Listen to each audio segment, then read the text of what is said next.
Yo, what's up guys, JC here, and today I got a pretty cool video for you. We're going to be going over the brand new update for Fortnite that just came out, 7.10.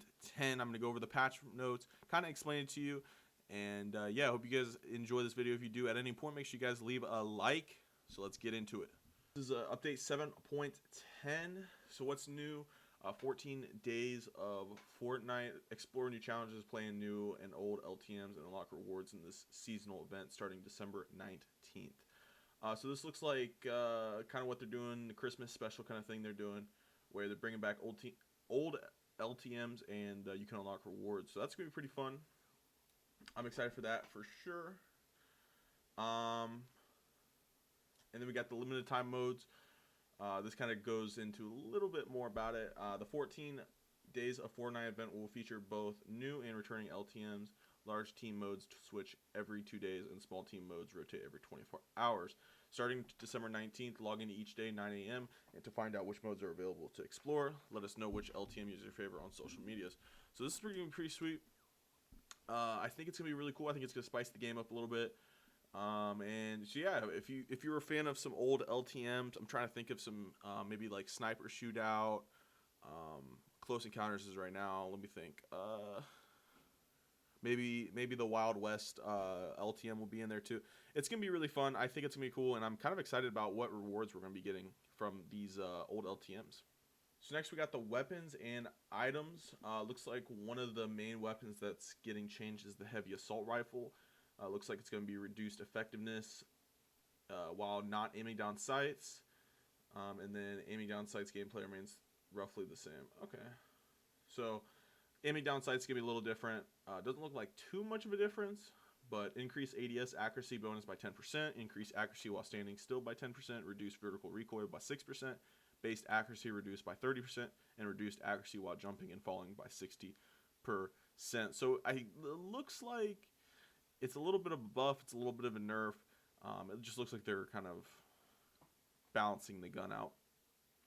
Next, we have balloon controls, which I'm really excited about.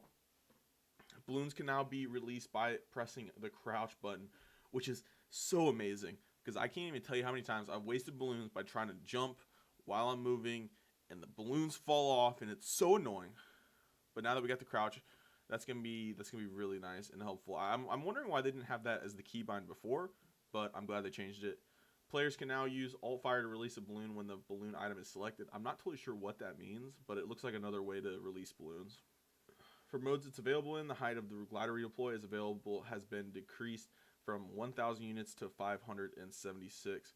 So basically, if you're playing a glider redeploy game mode, you're gonna have to be a little bit higher up to be able to redeploy than normal.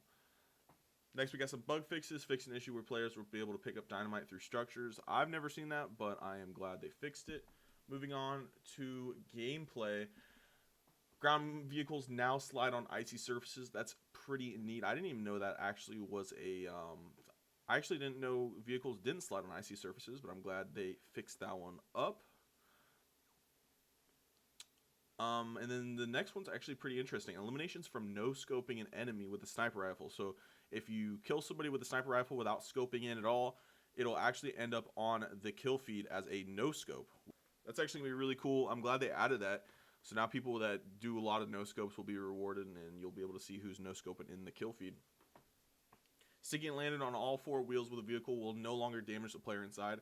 That is huge. I can't even tell you how many times I've taken damage to the quad crasher because I'll land and then I'll take a bunch of damage. So if you do land with all four wheels of the vehicle on the ground, you will not take any damage, which is cool. But I think it's going to promote a lot of people to be using the quad crashers, which is going to be, I don't know. Either way, I'm glad they fixed that. It's going to be much easier to land the quad crashers and not take damage. Next up, it's now easier to pick up items dropped near mountain turrets.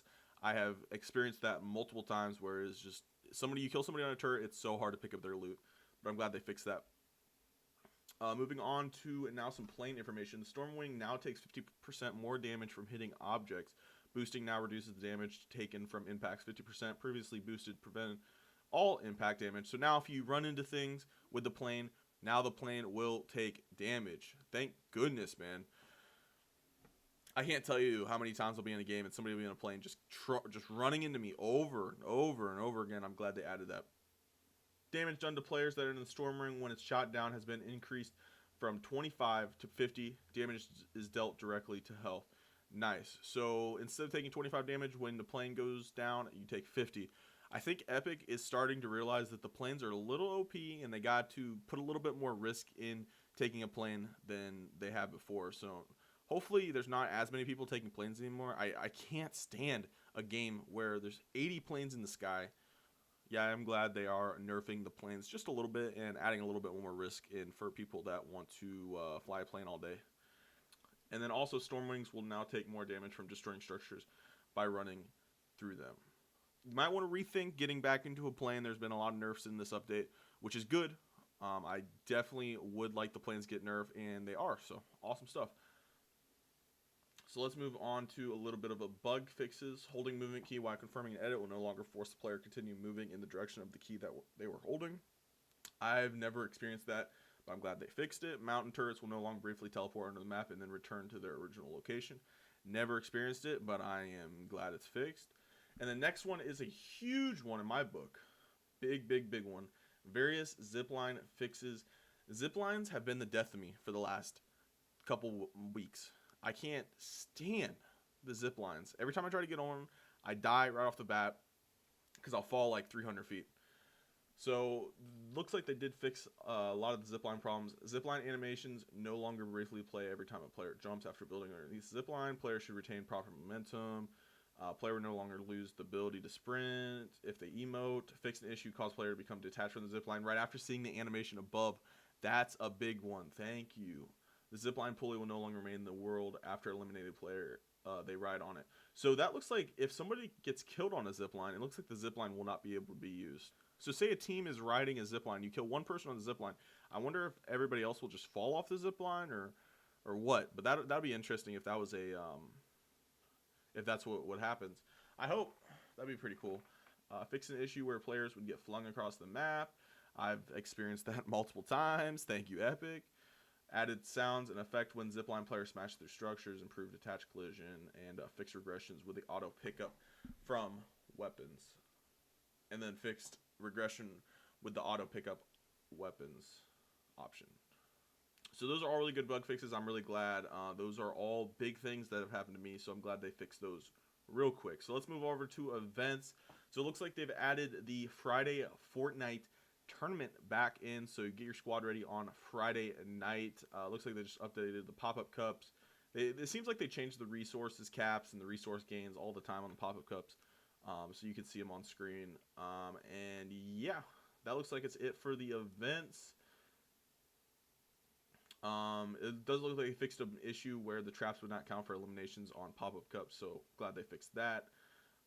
So it looks like on Playgrounds they fixed an issue where it would prevent time trials challenges from recording player completion time, so I'm glad they fixed this. This is a big one that happens to me all the time when I go into Playgrounds. I always want to do their challenge games to kind of practice, warm up for some games. They finally fixed it. The please waiting message that blocks from starting the games. It happens to me. I waste so much time looking at that please waiting message, but I'm glad they fixed that. That's awesome. So now moving down to performance. I don't know if you guys really care about this, but they kind of just made things perform a little bit better. I'd say one big thing to look at is the performance of some gliders. So the gliders are going to be a little bit better. I think they only fixed a couple of them. It also looks like they improved resolution on consoles and in some cases frame rates. So that's kind of performance. All good there. Audio. So they improved the winter biome ambient audio. I usually don't hang out in the winter biome, so I don't know the ambient audio that well, but hopefully it sounds better now. And then a big thing in audio, reduce the volume of quad crashers, boost sounds. Oh, this has been a big thing for me. I cannot hear at all when I'm riding a quad crasher. It's very annoying. Glad they fixed that. Thank you, Lord. They also fixed Victory Royale sounds being different on mobile and Switch. So if you're playing on mobile and Switch, you have the same Victory Royale sound as all of us. UI.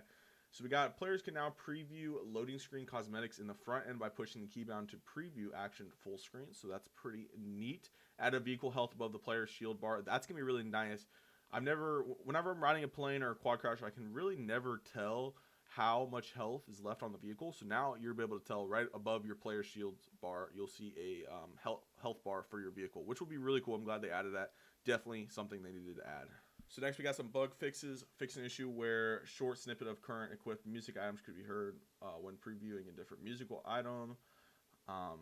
Fix an occasional crash when viewing event titles on consoles. Just a couple things they fixed. I'm glad they did. So now we got some art and animation. Zenith has his own idle animation. Lynx has his own animation. And Phone It Now plays for 15 seconds in the lobby. Pretty cool. This is a big one. Take some notes. This might be the biggest one on the patch notes. Dab for days with the new emotional power of infinite dab in the lobby. So if you dab for days, it's going to last 10 hours in the lobby. So if you want to dab for 10 hours, it is now possible. Thank you, Epic. That's what we needed. I appreciate it. So now we're going to go down to mobile. If you are a mobile player, shout out to you. Let me know in the comments what console or what mobile device, or if you play on PC, let me know in the comments what you play on. So in mobile, we got some UI buttons update, just making things look a little bit better. Update icons be a little bit more visible in snow. Move the exit vehicle button to a new location. Looks like we got 60 frames per second for iPad Pro users. So if you got an iPad Pro, congratulations to you. Looks like it's got support for Snapdragon and Samsung A9, so that's good. So that's going to be it for the patch notes. I would say some of the big things to take away from the patch notes is the 14 days of Fortnite, the big event that's going on for Fortnite, the Christmas event where they're going to bring back some crazy LTMs that you can play and get some crazy rewards. I'm really excited about the rewards. I'm hoping there's some pretty cool stuff in there. They also changed the heavy assault rifle just a little bit, and they also just added things that are just nice, about the health bar with vehicles, and then they also fix things like the zip lines. So a lot of really good things in this update. Hope you guys enjoy this video. Hope you guys learned about the 7.10 update in Fortnite. Please leave a like if you guys did enjoy it. Put down in the comments what your favorite thing of this update was, and I hope you guys have a great rest of your day, and I will see you guys in the next video. Peace out, guys.